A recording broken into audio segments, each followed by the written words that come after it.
Hey, mister, stop there. Come on, back here. నేను ప్రెస్లో work చేస్తున్నాను సార్. పాస్ ఉంది సార్. పాస్ లేదు గిస్ లేదు ఎక్క.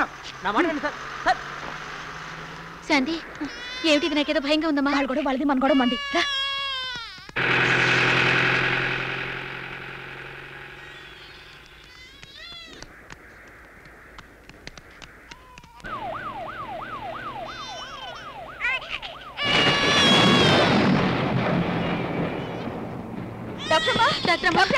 ఏం జరిగింది డాక్టర్ మేరీ?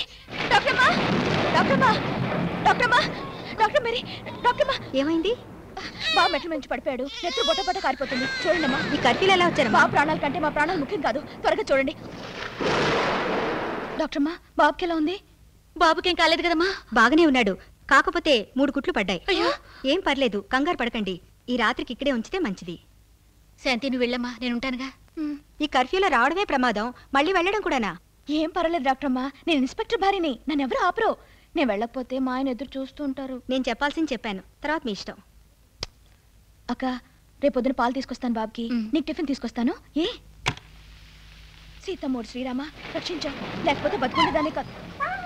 చంటి, అయ్యో నువ్వెప్పుడు వచ్చావు? సీతమ్మోడు శ్రీరామ, సమయానికి తోడు దొరికావు. ఇన్స్పెక్టర్ గారు వచ్చే టైం అయింది. చినుకులు కూడా పడుతున్నాయి. మన ఇంటికి వెళ్ళిపోదామే.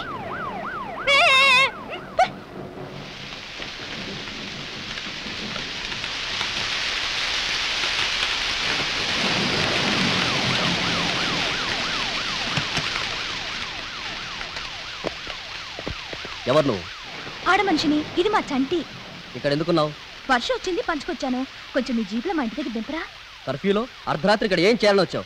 ఇదిగో, నేనెవరో మా ఆయన ఎవరో తెలియకుండా మాట్లాడుతున్నావు. మళ్ళీ తెలిసిన తర్వాత నువ్వే బాధపడతావా? మీ ఆయన పేరేంటి?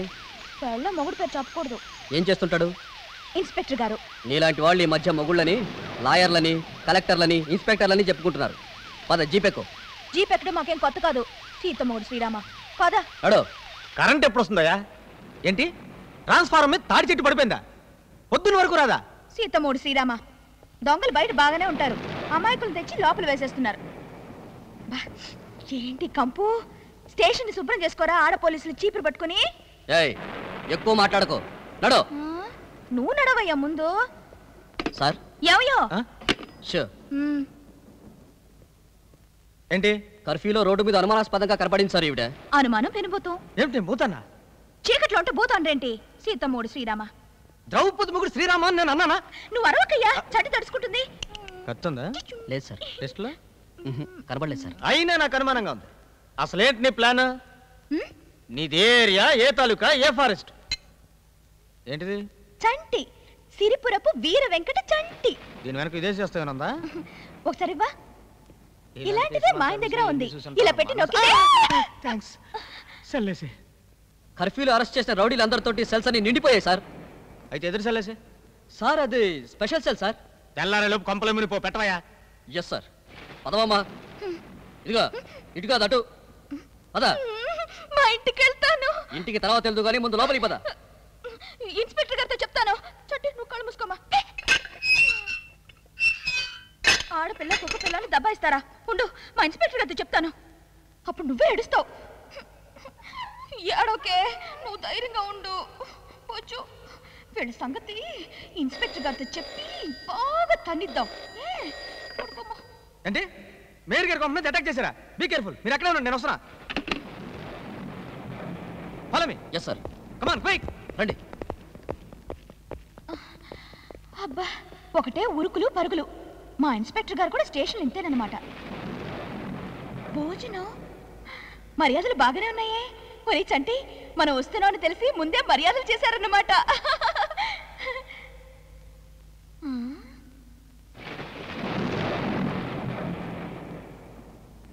ఎవరి ప్యాంటమ్మాయి? ఈవిడే కర్ఫ్యూలో పట్టారో ఏంటో. అన్నం కూడా తినకుండా పడుకునుంది. భయపడ్డట్టుంది పిచ్చి పిల్ల. ఇదిగో, గుండె నిబ్బరం చేసుకోవాలి నాలాగా. లేచి ఎంగిలిపడు. లేమ్మా.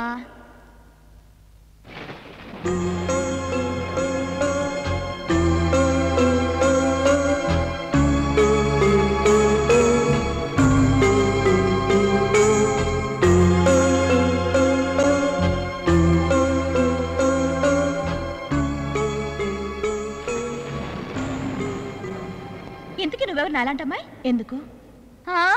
పాయసం కాసుకు తాగడానికి, లేకపోతే ఎందుకేంటి? ఏదో సాట అడుగులు కాబట్టి అడిగాం. నువ్వు ఊరుకో, ఇక్కడ మాట పట్టింపులు వచ్చాయి.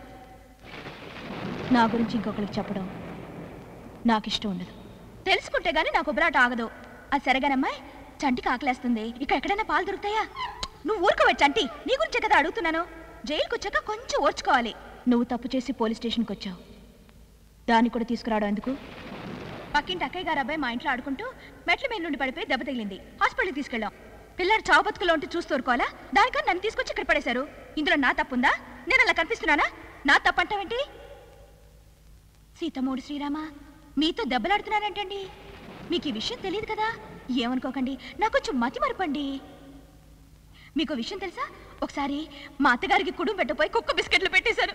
బాగున్నాయని తినేసింది. అప్పటి నుంచి ఎప్పుడు కుక్క బిస్కెట్లు తెప్పించుకుని తింటుందంట. ఏమండి, ఈ విషయం ఎవరికి చెప్పకండి, పరువు పోద్ది.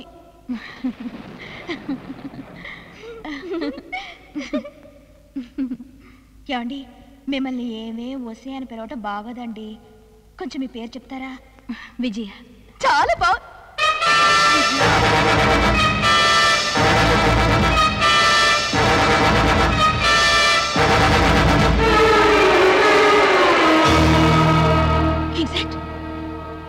అతను మీ వాడేనండి? మీరు అనుకుని నాకు చెప్పేశాడు చూసారా? మంచి వేళ కొను ఊపిరితో నాకు కనపడ్డాడు. ఈ విషయం మా ఆయనకి చెప్పాను, అత్తగారికి చెప్పాను, వంటోడికి చెప్పాను, దీనికి కూడా చెప్పాను, అందరికీ చెప్పాను. ఎవరు నమ్మలా, అందరూ వేళకోడమే చేశారు. విజయమ్మ, ఈ విషయం నువ్వైనా నమ్మావు, అంతే చాలు. అంత మంచి ఆయన వాళ్ళకెందుకు అడ్డొచ్చాడు? ఆయన ఎందుకు చెప్పాలనుకుంటున్నారు? ఆ చచ్చిపోయిన కురాడు అది విని నీకు చెప్పాలనుకోవడం ఏమిటి? అసలు వాళ్ళకి నీకు సంబంధం ఏమిటి? ఆడదానివి నువ్వు జైలుకి రావడానికి కారణం ఏంటమ్మాయి? అది హరివిల్లుని ఊసరవెల్లిగా తలకిందలు చేసి నమ్మించిన కుళ్ళు రాజకీయం.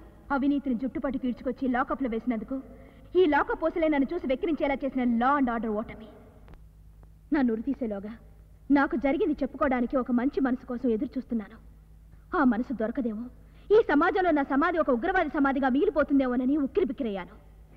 అమాయకత్వం తప్ప ఏ ఆలోచన లేని నీ కళ్ళు నా కథ విని చెమ్మగిలి తెచ్చాలు.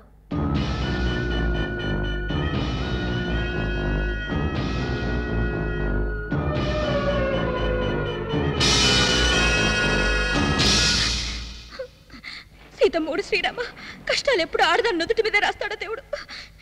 ఇదేమైనా న్యాయంగా అవుతా? వాళ్ళనుకున్నదే న్యాయం. రాస్కల్స్ డబ్బుతో లా అండ్ ఆర్డర్ని వాళ్ళ ఇంటి కాపలా కుక్కగా చేసుకున్నారు. పలువనే కంచుకోటని చుట్టూ కట్టుకున్నారు.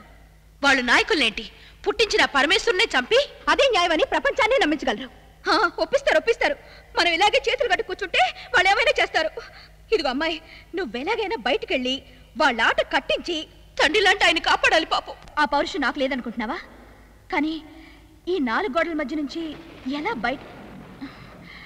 ఓ సింతేనా? అవును, ఎలా వెళ్తావు? ఈ ఊసల భోషాల నుంచి బయటకెళ్ళటం చాలా కష్టమే. నువ్వు నేను ఒకేలా ఉన్నాం కదా. రేపొద్దునే మా ఇన్స్పెక్టర్ గారు వచ్చి నన్ను విడిపించుకెళ్తారు. ఈలోగా నువ్వు నేనుగా, నేను నువ్వుగా మారిపోయావనుకో, నువ్వు బయటకెళ్ళిపోవచ్చు. నీ బదులు నేను ఇక్కడే ఉండిపోవచ్చు. మంచిని కాపాడి అసలు దొంగని బయటపెట్టి ఎంచక్కా నీ మీద నా నిందని చెప్పేసుకోవచ్చు. సరేనా? నో, ఇదేమైనా బయటకోవాలనుకున్నావా? కొన్ని రోజుల్లో నాకు ఉరిశిక్ష పడచ్చు. బయటికెళ్ళి అనుకోనేది జరిగి తిరిగి రాలేకపోతే ఆ శిక్ష నువ్వు అనుభవించాల్సి వస్తుంది. ఎవరి చావుకి ఎవరి కర్తలు. చావాలని రాసుంటే బయటకెళ్తే మాత్రం నేను బతుకుతానా? బతకాలని రాసుంటే ఈ కటకటాలు నిన్ను ఆపుతాయా? ఇదిగో చూడమాయ్, మనం ఏమైనా సరే ఓ మంచి మనిషిని బతికించుకుంటే మన తర్వాత వాళ్ళకైనా మంచి జరుగుతుంది. అందరికీ కావాల్సిన ఆయన నువ్వు కాపాడాలి. ఆ పని నువ్వే చెయ్యాలి. అలా చెయ్యాలంటే నువ్వు బయటకెళ్ళాలి. నీ ప్రాణాన్ని పావుగా చేసి నేను ఈ చదరంగా నాడలేను. అర్థమైందిలే నువ్వెందుకు బయటకెళ్ళంటున్నావో. ఇందాక నువ్వు చెప్పిందంతా కట్టుకదన్నమాట. నిజంగా నీకు ఆ పెద్ద గుండాలతో సంబంధం ఉండే ఉంటుంది. ఆ హత్య నువ్వే చేసుంటావు. అందుకే నేను ఉద్యోగం నుంచి తీసేశారు. అందుకే నేను ఇక్కడ తీసుకొచ్చి పడేశారు. ఇదంతా నాకు తెలియదు అనుకుంటున్నావా? ఇప్పుడు వస్తున్న నాయకుడిని చంపడంలో కూడా నీ వాళ్ళ పన్నాగా ఉండే ఉంటుంది. నువ్వు మామూలు మనిషి కాదు, ఆడాళ్ళలో పుట్టిన రాక్షసివి కాదు. నాకు అవునని అనిపిస్తుంది. ఎవరేమనుకున్నా పర్వాలేదు, నువ్వు మాత్రం నన్ను అపార్థం చేసుకోకు ప్లీజ్. అలాగైతే నువ్వు బయటికెళ్ళాలి, ఆ మంచి ఆయన్ని కాపాడాలి. నువ్వు నిర్దోషమని నిరూపించుకోవాలి. అప్పుడే నేను నమ్ముతాను. అలా జరగటం కుదరదు. జరుగుతుంది. అలా జరిగితే నీకే నష్టం.